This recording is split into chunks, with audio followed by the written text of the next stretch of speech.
में दंगा हुआ तो हिंदुओं का रक्षा करने के लिए कौन ऐसी सरकार थी जो आपके सामने बैरिकेडिंग खड़ा कर दी थी और हिंदुओं का आप रक्षा नहीं कर पाए?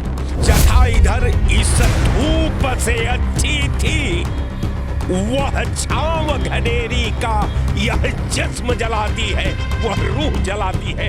आप ये नगर क्षेत्र से अगर गांवों के क्षेत्र में चले जाएंगे, वहाँ पुलिस प्रशासन क्या, वहाँ पुरुषों के लिए प्रशासन की व्यवस्था नहीं है। हर विद्यालय, हर यूनिवर्सिटी के अगल बगल में छोटे छोटे टुमके में आपको बीड़ी तंबाकू चीजें मिलेंगे। मूर्तियों को छुपाने की जरूरत क्या है? मंदिर को कब्जा में करके हिंदुओं के साथ नाजायज तरीके से सताया गया, मारा गया, मार के भगाया गया और उसमें पकड़े गए हैं। उनके ऊपर सख्त से सख्त वो कौन लोग हैं? नमस्कार, आप देख रहे हैं खबरों का सिलसिला विद हुंजला। आज की बड़ी खबर यह है कि वहीं एक तरफ संभल के 46 साल पुराने मंदिर को लेकर मुद्दा चर्चित में है, दूसरी तरफ विधानसभा शीतकालीन सत्र का दूसरा दिन है, वहीं गहमा गहमी रही। शिक्षा के मुद्दे पर, बेरोजगारी के मुद्दे पर भी बात की गई। वहां पर हम जनता के बीच में हैं, जनता से जानेंगे। एक और तरफ संसद में वन नेशन वन इलेक्शन का बिल पास हो गया है, भारी मतों से बिल पास हुआ, हम उस पर भी चर्चा करेंगे। संभल पर जो 46 साल बाद मंदिर खुला है उस पर सियासत तेज होती हुई नजर आ रही है। बिल्कुल, जब संभल में दंगा हुआ तो भारतीय जनता पार्टी की संयुक्त सरकार थी, जनता पार्टी। इनके नेता स्वर्गीय अटल बिहारी वाजपेयी जी उस समय विदेश मंत्री थे। सवाल ये है कि वहाँ मंदिर और मस्जिद और दंगा का मामला नहीं है। दंगा हो न हो ये भी गंभीर इशू नहीं। दंगा की हवा को पूरे देश में बहना चाहिए, इसलिए कि दंगा के दर्पण में हम अपने अतीत को देखते हैं, अपने वर्तमान को देखते हैं, अपने भविष्य को देखते हैं। तो जब अतीत और वर्तमान और भविष्य दंगा के आभा में दिखाई देता है तो सरकार का तो कोई मतलब ही नहीं साहब। जोगी जी कहते हैं, आज मैं उनका डिबेट एक वीडियो देख रहा था, जोगी जी ने कहा कि साहब 62 में दंगा हुआ, 42 में दंगा हुआ। 42 में दंगा हुआ तो हिंदुओं का रक्षा करने के लिए कौन ऐसी सरकार थी जो आपके सामने बैरिकेडिंग खड़ा कर दी थी और हिंदुओं का आप रक्षा नहीं कर पाए? 62 में हुआ, 62 में किसने आपके सामने बैरिकेडिंग की थी? आप जो है 78-77 में बता रहे हैं, तो 78-77 में तो आप ही की सरकार थी। अब रह गया सवाल कि अब जो आपने जांच कराया, अब हमने अपने उम्र के हिसाब से जब मैं भारत की हिस्ट्री का अवलोकन करता हूँ, भारत के हिस्ट्री का दर्पण का जब मैं अवलोकन करता हूँ, तो मुझे लगता है कि योगी सरकार अपने जो है अपने भविष्य को टटोलने में, अपने भविष्य को अस्थायी करने में, अपने पॉलिसी को मूर्त रूप देने में पूर्ण रूपेण अलग थलग विधा से हो जाती है और वो संभाल नहीं पाती कि एक मुख्यमंत्री के कैडर को उत्तर प्रदेश के संवैधानिक पटल पर रखने का रूप क्या होना चाहिए, रखने का भाव क्या होना चाहिए।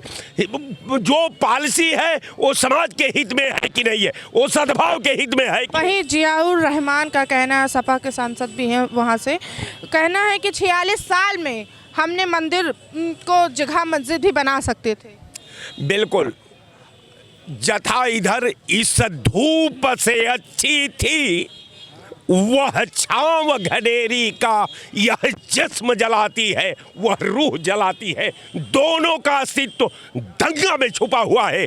इसलिए सद्भाव का मूल्यांकन नहीं करते हैं, संविधान का मूल्यांकन नहीं करते हैं, मानव समाज का मूल्यांकन नहीं करते हैं, देश का सद्भाव का। इनको केवल कुर्सी प्यारी है। अगर वो नहीं बोलेंगे तो उनकी सांसदी खतरे में है, ये नहीं बोलेंगे तो इनका सरकार खतरे में है। तो दोनों को बचाने के लिए ये जुमला जरूरी है। इसी जुमला में दोनों जिंदा हैं। अगर ये जुमला बंद हो जाए तो न रहमान रहेंगे, न साहब रहेंगे, नई सरकार रहेगी, न नापाक सरकार की पॉलिसी रहेगी। सरकार की पॉलिसी रहेगी। वहीं आज संसद में वन नेशन वन इलेक्शन पेश किया गया और पास भी हो गया, भारी मतों से पास हो गए। 2034 में पूरी संभावना है वन नेशन वन इलेक्शन के होने की। बिल्कुल 2024 में 2034 से हम मान लेते हैं। अब देखिए, जो सरकार 4 स्टेटों का एक साथ चुनाव नहीं करा सकती। क्यों नहीं करा सकती है? अभी तो चुनाव हुए हैं साहब। आप भी मीडिया में रही हैं। हरियाणा का चुनाव था, झारखंड का चुनाव था, आप जो है महाराष्ट्र का चुनाव था, एक स्टेट और का चुनाव था, जम्मू कश्मीर का चुनाव था। जो सरकार 4 स्टेट को एक साथ नहीं करा सकी, वो हवाला दी कि चुनाव कराने से लॉ एंड ऑर्डर का भंग हो सकता है। यानी अपनी व्यवस्था को मुस्तैदी देने के लिए, लॉ एंड ऑर्डर को बचाने के लिए जो सिस्टम निर्वाचन नियमावली है, उसके पहले 17 का अवलोकन का इन्होंने जिक्र किया। मैं बहुत बहुत बधाई देता हूं उत्तर प्रदेश और भारत सरकार को कि जो पार्टी एक साथ वन नेशन की बात करती हो और 4 स्टेटों का चुनाव 2 बार में कराती हो, वो वन नेशन और वन इलेक्शन की बात करती है। कहने का मेरा मतलब कि इनका सोच, इनका कर्म, इनका वचन हाथी के दांत जैसा है। हाथी का दांत खाने का और दिखाने का और, ये मामला है। हाथी का दांत खाने का और दिखाने का और वन नेशन वन इलेक्शन पर कहना है। पत्रकार महोदया, हमारे भाई बड़े भाई हैं, कुछ भी बोलें, पार्टी लेवल का मामला है। भारतीय जनता पार्टी पूरे भारत की जनता के मांग पर यह प्रस्ताव रखी गई है। माननीय प्रधानमंत्री माननीय नरेंद्र मोदी जी ये बधाई के पात्र हैं। प्रदेश से पूरे भारत की जनता बहुत उनको हजारों बार मोबाइल से, मैसेज से उनको बधाई दे रहा है कि आपने यह नियम लागू किया। लोकसभा, विधानसभा, विधान परिषद, यह एक साथ चुनाव होंगे। हो पाएगा?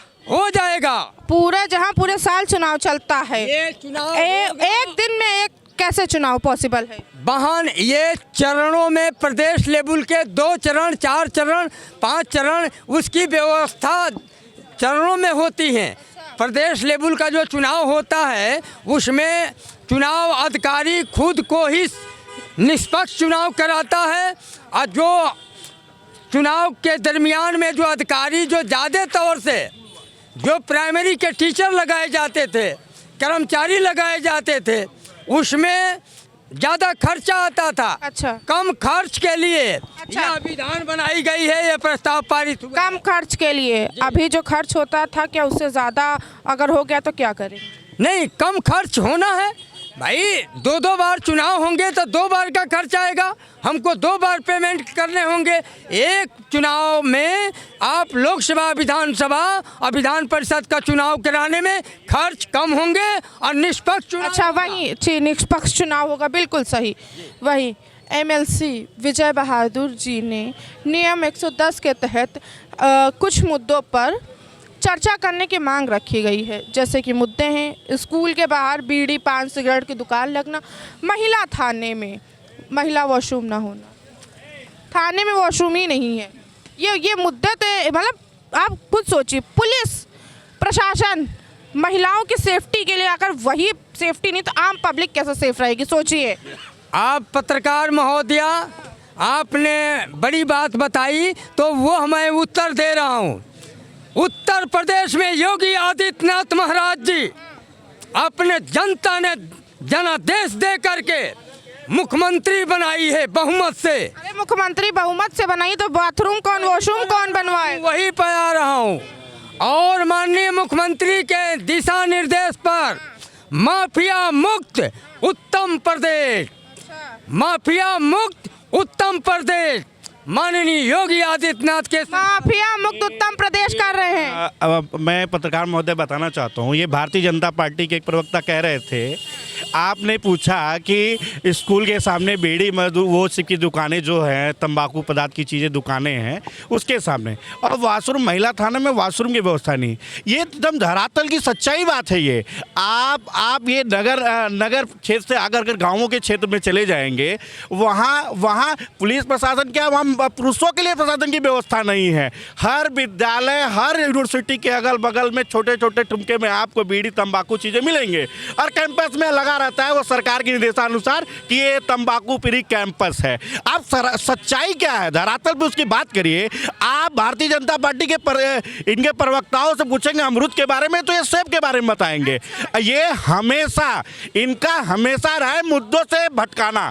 आप चाहे वो राष्ट्र स्तर की बात देख लीजिए, राज्य स्तर की बात कर लीजिए, ये धरातल की बात और आम जन की बात ये नहीं बताते। अच्छा ये बताएं, मिस कॉल वाली सरकार जो मिस कॉल बनाकर ये संख्या बता रहे कि मिस कॉल से हमने जनता का संदेश लिया, फिर हमने क्या मिस कॉल अभी तक चली, आपने बता दें। ये भारतीय जनता पार्टी का मिस कॉल बना के हमारा मोबाइल घर पे पता चला, उस समय मैसेज आ गया भारतीय जनता पार्टी परिवार से आप जुड़ने का बहुत बहुत बधाई। ये सरकार डींगा हाँकने का काम कर रही है, कितने करोड़ संख्या बन गए और इन्होंने। अच्छा ये बताएं, ठीक है आपकी सारी बातें सही हैं, मुख्यमंत्री योगी आदित्यनाथ ने विपक्ष पर हमला साधते हुए बोला है वही हाल होगा जो कुंदरकी में हुआ है। देखिए माननीय योगी जी का, मुख्यमंत्री जी का एक गरिमा है।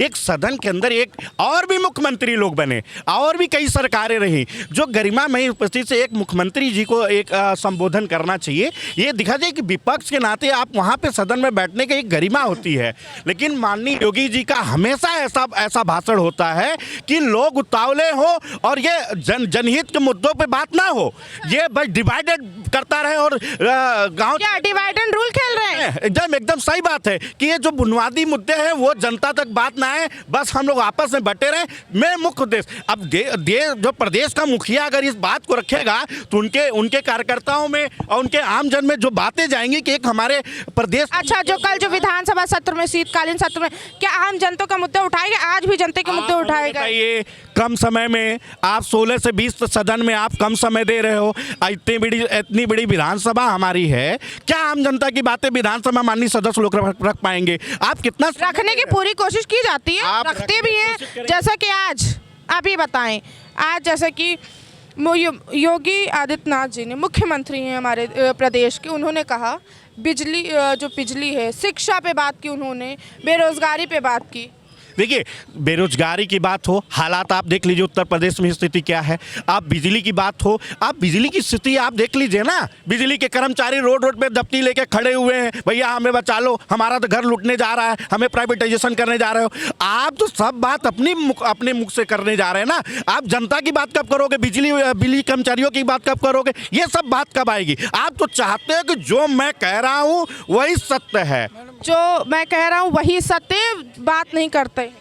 ये लोग अनाप शनाप जो बक रहे हैं, जो ये बिजली चोरी, ये अनाप शनाप विपक्ष के लोग हैं। अभी संभल में चोरी, बिजली चोरी में संभल के लोगों ने चोरी की, पूरी गांव का गांव, 10-10, 50-50 हजार की जनता, अल्पसंख्यक मुस्लिम लोग बिजली की चोरी करके सीधा सीधा निशाना साधते हुए नजर आ रहे हैं। बिल्कुल समाजवादी पार्टी के कार्यकर्ता लोग थे, और समाजवादी पार्टी के कार्यकर्ता लोग 46 बरस से हिंदुओं के मंदिर को कुएं में डालकर पूरी मंदिर कब्जा किए हुए। कब्जा नहीं किए हैं, वो 46 साल से 1978 के दंगे के बाद बंद था। पहली बात तो हमारी सुने, दंगे बंद था। अगर 46 साल से, जियाउर रहमान का कहना है 46 साल से बंद है, तो हम मस्जिद भी तो बना सकते, तो उस जगह क्यों नहीं बनाया? ये बताइए, उसको ढकने की क्या ज़रूरत है? मूर्तियों को छुपाने की ज़रूरत क्या है? मंदिर को कैप्चर में करके हिंदुओं के साथ नाजायज़ तरीके से सताया गया, मारा गया, मार के भगाया गया, और उसमें पकड़े गए हैं, उनके ऊपर सख्त वो कौन लोग हैं जो इस तरीके का नीच हरकत किए हैं? वो समाजवादी के कार्यकर्ता हैं। समाजवादी के करता नीच हरकत किए हैं। वहीं मुख्यमंत्री योगी आदित्यनाथ का कहना है 2012 से 2017 तक के बेरोजगारी दर 12% से लेके 2.4% तक कम हो गया। माननीय मुख्यमंत्री जी सरासर झूठ बोल रहे हैं। जो आंकड़े आए हैं सरकारी आंकड़े से वो गलत बोल रहे हैं। बेरोजगारी बढ़ती जा रही है, महंगाई बढ़ती जा रही, भ्रष्टाचार बढ़ता जा रहा है। माननीय योगी आदित्यनाथ जी से मैं केवल करबद्ध प्रार्थना करता हूं कि उनके बगल में जो MP, MLA और IAS, IPS, PPS बैठते हैं, जो बड़े बड़े भ्रष्टाचारी हैं, लखनऊ में बड़े बड़े हवेली, जिस जिले में वहाँ बड़े बड़े हवेली, नोएडा, गाजियाबाद, नैनीताल में बड़े बड़े हवेली, लखनऊ के इर्द गिर्द 100-100, 200-200 बीघा का कृषि फार्म, 6-6, 7-7 फार्चूनर, वो कहाँ से आए? उनके बच्चे ऑस्ट्रेलिया, अमेरिका भी पढ़ रहे हैं, तो ये कहाँ से आया है? मुख्यमंत्री ने तो शादी नहीं की, तो बच्चे कहाँ से उनके? माननीय मुख्यमंत्री जी शादी नहीं किए हैं। जो MLA हैं इनके साथ MLC हैं और IAS, IPS, PPS हैं, उनकी बात कर रहा हूँ। ये शादी नहीं किए हैं। ये तो वही हाल हुआ कि हम एक आदमी को जो है कह दिए कि आप चौकीदार हैं और ये सब देखिए, और यही बिस्कुटे वाली दुकान देख लीजिए, और वो हम दुकानदार से कह दिए कि आप रखाइए, और कोई आ रहा है ये डब्बा बिस्कुट उठा दे रहा है, वो कोई और कोई पैना सब उठा ले जा रहा है, वो आप बैठे ईमानदारी। मुख्यमंत्री जी स्वतः ईमानदारी हैं, मानते हैं, लेकिन जो भ्रष्टाचारियों को बचा रहे हैं तो ये भी एक तरह का भ्रष्टाचार है। भ्रष्टाचारियों को बचाना ही भ्रष्टाचार है। जी बिल्कुल। मेरा आप संत महंत मुख्यमंत्री हैं, आप राम राज्य की सरकार चला रहे हैं, आप जंगल राज नहीं चला रहे हैं, आप रावण राज्य नहीं चला रहे हैं, आप राम राज्य की सरकार चला रहे हैं। तो जितने भ्रष्टाचारी हैं, मेरा सवाल, हाँ, उन्हें जेल भेजा जाए। आप भ्रष्टाचार की बात कर रहे हैं, वहीं मुख्यमंत्री योगी आदित्यनाथ ने एक और सवाल उठाते हुए विपक्ष पर हमला साधते हुए कहा, शिक्षा, बेरोजगारी, धांधली, अनियमितता को जो भी विपक्ष सारा जिम्मेदार है। ऐसा नहीं है। 7 साल से माननीय मुख्यमंत्री जी योगी आदित्यनाथ जी की सरकार है। 7 साल से, 11 साल से देश के प्रधानमंत्री आदरणीय नरेंद्र मोदी जी की सरकार है। आज भी आरोप लगा रहे हैं, ये शर्म की बात है। 7 साल का समय कम नहीं होता, आज आप दूसरे दलों पर लगा रहे हो आरोप।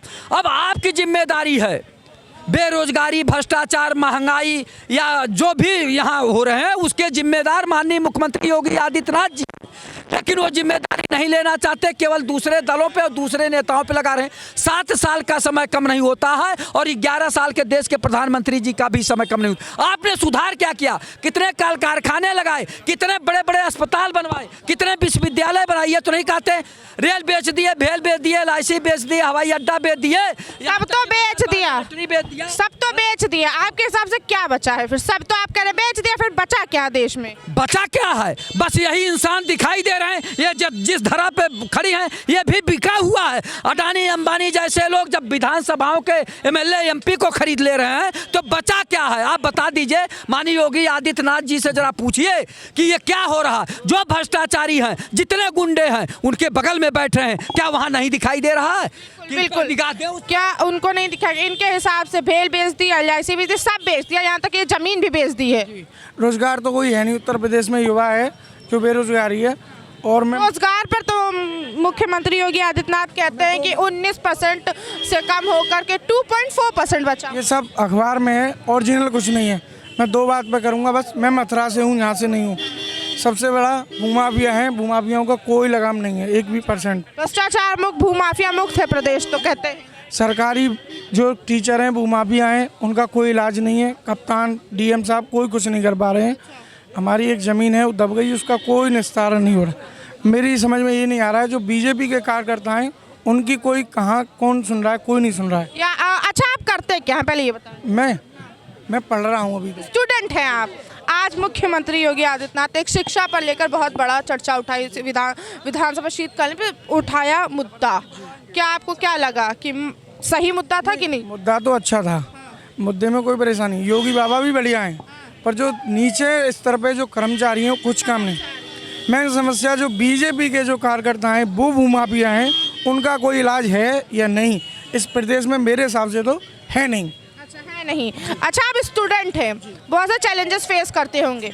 अभी तक के इस सरकार में जो सरकार है, अभी तक के आपने क्या चैलेंजेस फेस किए हैं?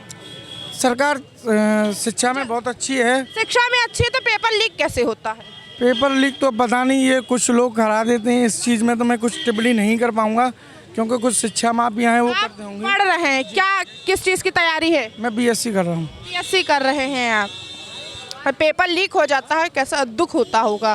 कभी सोचा नहीं कि सरकार को इसके खिलाफ कुछ कड़े से कड़े कदम उठाने चाहिए? हमारे माँ बाप हैं, घर मकान सब बेच के हमको भविष्य बना रहे हैं, और कुछ लोग ऐसा करते हैं, सख्त से सख्त कार्रवाई की जाए। अच्छा, जैसे आपके जो साथी के लोग होंगे, आपके जो क्लासमेट होंगे, वो भी तो चीज़ें कर रहे होंगे, कैसे कैसे सरकार की तरफ देखती, युवा कैसे सरकार को देखता है? युवा नाराज है, युवा नाराज है। शिक्षा को लेके, रोजगार को लेके। सबसे बड़ा मेन रोजगार है, रोजगार नहीं है उत्तर प्रदेश में, और सबसे बड़ा भूमाफियाओं का मेन मामला है।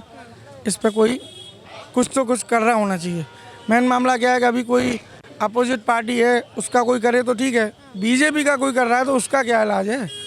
बीजेपी के जो कर रहा है उसका कोई इलाज नहीं है। युवा नाराज है, युवा नाराज है भाजपा से, बेरोजगार मुद्दे से नाराज है। आज तो वही कहा गया बेरोजगार 90% से कम होकर 2.4% हो गया है। देखिए आंकड़े सही बात है। आप पूरे जनपदों में चले जाएंगे, युवा के साथ साथ जितने भी जो भी प्रतियोगी परीक्षाओं में विद्यार्थी अपना एग्ज़ाम दे रहा हो, चाहे रोजगार की तलाश में, आंकड़ों में तो इनके पास जो इनके अधिकारी हैं, ये सरकार के पास जो अधिकारी है ना, ये सच्चाई ये माननीय मुख्यमंत्री तक बता ही नहीं पा रहे हैं। ये अधिकारियों का आंकड़ा एकदम बेबुनियाद रहता है। यानी कि अधिकारियों का जो आंकड़ा है वो बेबुनियाद है, चीज़ें खराब हैं। हाँ, एकदम आंकड़ा सही होता तो सच्चाई में सरकार की किरकिरी होती। यही माननीय योगी जी के ये देखे जो सुरमा जो बने हुए अधिकारी तो बने हुए, जो उनको अच्छी चीज़ दिखा रहे हैं, अच्छी चीज़ें बता रहे हैं। अगर सही में नहीं होता तो आज पेपर लीक क्यों होता? हाँ, लोग सदन पे सड़क पे क्यों? अच्छा, आप क्या ये बताएं? मैं तो समाजवादी पार्टी का समर्थक हूँ। हाँ, मैं अपनी पार्टी की बात करूँ, लेकिन जो सच्चाई चीज़ें, जो अच्छी चीज़ें, उसको तो बताना पड़ेगा। अच्छा, देखिए जो सच्चाई चीज़ें हैं, जैसे मुख्यमंत्री योगी आदित्यनाथ ने निशाना साधते हुए कहा जो हाल कुंदरकी का हुआ वही विपक्ष का होने जा रहा है। देखिए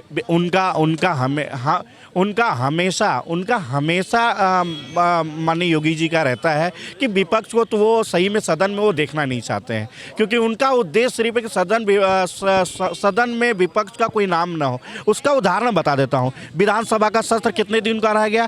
कारण यही सब चीज़ें हैं कि जो हम अपनी मुद्दों की चीज़ें विपक्ष उठाना चाहता है, आप उसके लिए समय नहीं देते। जैसे कि विपक्ष मुद्दे उठाना चाहते हैं, वहीं रागिनी सोनकर का कहना है, कल उन्होंने कहा सदन में, विधानसभा शीतकालीन सत्र में कहा उन्होंने कि सरकार अंधी हो जाती तभी विपक्ष चिल्लाता है। नहीं, हम तो कह रहे सरकार सही बात है, ये तो हमेशा से चला आया हुआ है कि सरकार जब भी अंधी होती तो विपक्ष का काम है आईना उसको दिखाना, उनको जगाने का काम करना था। वो तो हो गए। आपने कल देखा कि सराथू के विधायक पल्लवी पटेल ने एक मंत्री के खिलाफ वो बैठी हुई थी, रात 11-12 बजे तक रात तक बैठी रही। नेता खन्ना जी को आना पड़ा उनको समझाने के लिए। तो आप बताइए, जब विपक्ष सुरेश खन्ना कहते हैं, मेरी बात सुने, वहीं सुरेश खन्ना कहते हैं कि इस राज्य की कानून व्यवस्था भंग होती नजर आ रही, कम होती नजर आ रही। कम नज़र आ रही होती तो आजकल में देखिए कितने दंगे आपने देखा, कोई चीज़ें कितने दंगे हो गए, लोगों में आक्रोश उत्पन्न हो रहा है। जब कानून की व्यवस्था सही सुधरी हुई है, आप थानों की स्थिति देख लीजिए ना, क्या एनआरसी की रिपोर्ट क्या कहती है? थानों की स्थिति में तो वॉशरूम तक नहीं है। हाँ, तो वही तो मैं कहना चाहता हूँ कि वॉशरूम के साथ साथ कितना न्याय प्रणाली, न्याय कितना मिल रहा है। एनआरसी की रिपोर्ट देख लीजिए, कितने हत्याएं हो रही हैं, कितने बलात्कार हो रहे हैं। ये सब आंकड़े हम नहीं कह रहे, एनसीआर की रिपोर्ट आप देख लीजिए कि सरकार में, योगी जी की सरकार आने में, आप कहते हैं कि हमारी सरकारों, विपक्ष की सरकारों में मुकदमा नहीं लिखा जाता तो इसीलिए आंकड़े बहुत कम हुआ करते थे। ऐसा कुछ नहीं है। आंकड़े उस समय सही समय पे 2012 से 2017 के आंकड़े अभी तक के बहुत कम दिखाए गए। नहीं, आंकड़े दिखाए गए, वो अधिकारी आप उनको बताए जाएंगे कि अधिकारी बता तो रहे हैं। धांधली हो रही है, धांधली हर चीजों में हो रही है। ये अधिकारी माननीय योगी जी के सामने अधिकारी अपने आप को बहुत अच्छा बनना चाहते हैं और उसका परिणाम देख, यानी कि आपके हिसाब से मुख्यमंत्री योगी आदित्यनाथ सही है, उनके नीचे जो अधिकारी वो गलत है? नहीं, वो अधिकारी वो बता रहे हैं। वो अब ऐसा नहीं है, मुखिया अगर बता रहा है तो उस पर वाच, ऐसा नहीं कि वाच नहीं करना चाहिए। आप ऐसा नहीं होता तो आज परिणाम नहीं देखे, जबरन चुनाव नहीं जिताए जाते। आज देख रहे हैं कि डीएम एसपी कार्यकर्ता बने फिरे हुए हैं। आपने उपचुनाव में देखा जबरन जिताया गया है और लोगों को, विपक्ष को हराया गया। जबरन कैसे जिताया गया? जब चुनाव किया गया तभी तो सहमति से मुद्दे उठे, सहमति से चुनाव 7-2 का सहमति से ही तो हुआ। आप देख लीजिए ये जहाँ जहाँ हारने वाले थे, आप देख लीजिए सरकार को आंकड़ा, सरकार ने अपनी भी अंदर आंतरिक जांच करा ली थी कि हाँ जितना करना। एक आप अयोध्या में आ रहे थे, अयोध्या में उपचुनाव होना था विधानसभा का, आपने इसलिए नहीं कराया कि वहाँ के सरकार, वहाँ के अधिकारी भी साहब को बता दिए कि बाबा योगी जी हम आपको नहीं जिता पाएंगे, अभी हम लोग सक्षम नहीं है, इसलिए कुछ उपाय लगाइए कि हम लोग को कुछ समय मिल जाए जुगाड़ करने में। तो जुगाड़ करने में समय मिल गया, उनको चुनाव को आगे बढ़ाना पड़ गया। संभल में दंगा चल रहे थे, है ना, उसको लेकर अब नई जंग छिड़ चुकी है। देखिए 46 साल बाद जो मंदिर खुला उस पर नई जंग छिड़ी हुई है। आज का युवा अब इतिहास के बारे में, हिंदू मुस्लिम के इतिहास के बारे में, मंदिर मस्जिद के इतिहास के बारे में नहीं जानना पसंद नहीं कर रहा है। वो तो अपने रोजी रोटी में बहुत परेशान है कि साहब हम कहाँ, कल नौकरी मिलेगी, कल हमको खाना कहाँ मिलेगा, उस पर वो विचार करना चाह रहा है। लेकिन देश प्रदेश में ये संभल की घटना हो, चाहे हिंदू मुस्लिम की घटना, मस्जिद और मंदिर की अपना, आज हर युवा से पूछ लीजिए, वो आज अपने शिक्षा की बात करके दफ्ती लेकर पूछ रहा है भैया साहब हमारी नौकरी बच पाएगी कि नहीं बच पाएगी, कल हमें नौकरी मिल पाएगा कि नहीं मिल पाएगा। आप उसको बता दिए देखो ऐसा है, जाके आगे मंदिर में जब सपा विपक्ष केंद्र में थी, सरकार में थी, कितनी नौकरियां तब मिल गई। तब आप देखिए जितने भी संसाधन आप देख रहे हैं वो 70 साल कांग्रेस और समाजवादी पार्टी की ही सरकारों ने मिलजुल के इतने संसाधनों को उत्पन्न किया। आज मुझे इनके पास तो कोई नए संसाधन उत्पन्न नहीं हुए, चाहे बिजली हो, आज बिजली में देख लीजिए अब सरकारी कर्मचारियों का स्थिति क्या है, वो दफ्ती बैनर लेके अपने परिवार सहित तो दफ्तर में बैठने को मजबूर है। और आज स्टूडेंट पूछे कि नया सरकार हमारी नई पॉलिसी की वो सब चीज़ों में हमें यानी कि जो सरकार है वो कोई बेरोजगार, शिक्षा के फर्जी मुद्दे और आंकड़े उठा रही है के हिसाब से। क्या है मुद्दा ये है कि अभी जैसे कि युवा बता रहे हैं कि बेरोजगारी और शिक्षा के लेकर मुद्दा उठाया ही नहीं जा रहा है। पढ़ेंगे नहीं तो बेरोजगारी चरम सीमा पर रहेगी। अभी आपने देखा हाँ 2012 से लेकर 2017 के मुताबिक अखिलेश यादव ज्यादा नौकरियां देने का काम योगी आदित्यनाथ और भारतीय जनता पार्टी के साथ।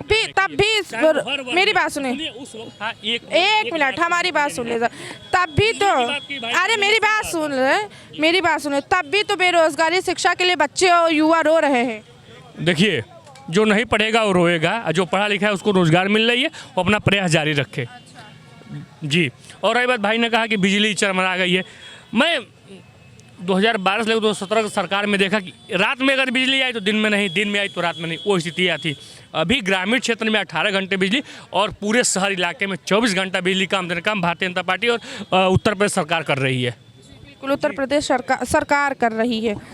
जो आज आंकड़े गिनाए गए, जो आंकड़े बताए गए, क्या वो सही आंकड़े हैं? क्योंकि लोगों का कहना है कि मुख्यमंत्री तो सही, उनके नीचे जो आधा कर्मचारी हैं वो गलत आंकड़े पेश कर रहे हैं। जैसे कह रहे अगर गलत आंकड़े पेश करते यानी अपनी सरकार में लोग भी गलत आंकड़े पेश करते होंगे, यही ना कहने का मतलब हुआ। तो सरकार जो आंकड़ा पेश की वो सही है, इसमें कहीं कोई गलत नहीं। जैसे कि आज वन नेशन में इलेक्शन संसद में पास हो गया, भारी मतों से पास हो गया। बिल्कुल 2034 में चुनाव होने की पूरी संभावना है वन नेशन वन इलेक्शन की, इस पर क्या कहेंगे? बिल्कुल बहुत बहुत धन्यवाद देता हूँ पूरे केंद्र सरकार और उत्तर प्रदेश सरकार, सभी को धन्यवाद देना चाहता हूँ।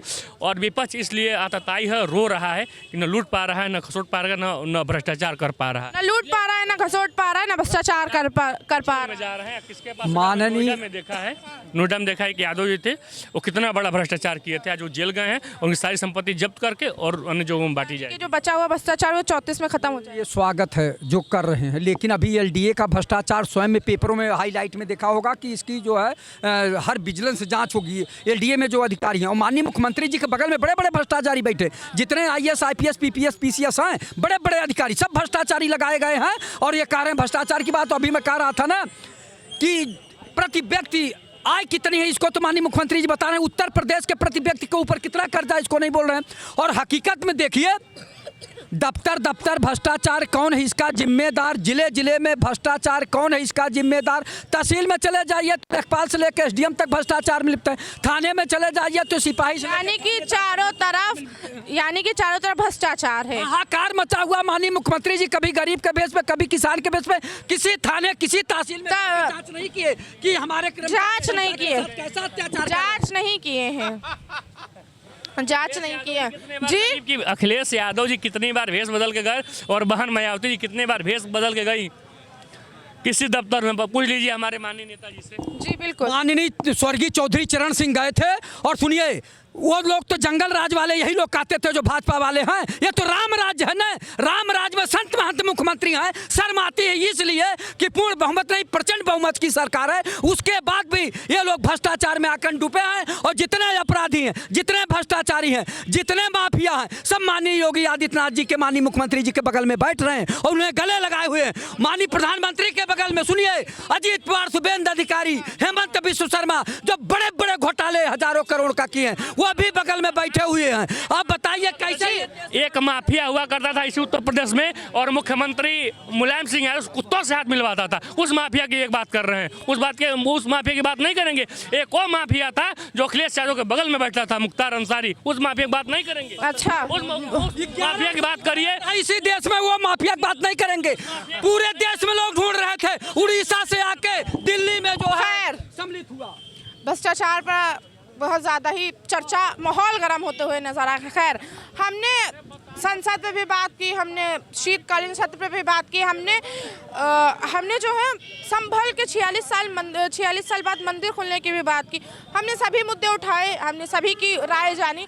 जनता कहीं ना कहीं आक्रोशित हो जाती है अपने मुद्दे, अपने बात रखते रखते। खैर, हम आपके साथ फिर से मिलेंगे एक नए मुद्दे, एक नए चर्चे के साथ। तब तक के आप बने रहे श्री न्यूज़ के साथ। कैमरा पर्सन समर के साथ मैं उंजिला, लखनऊ।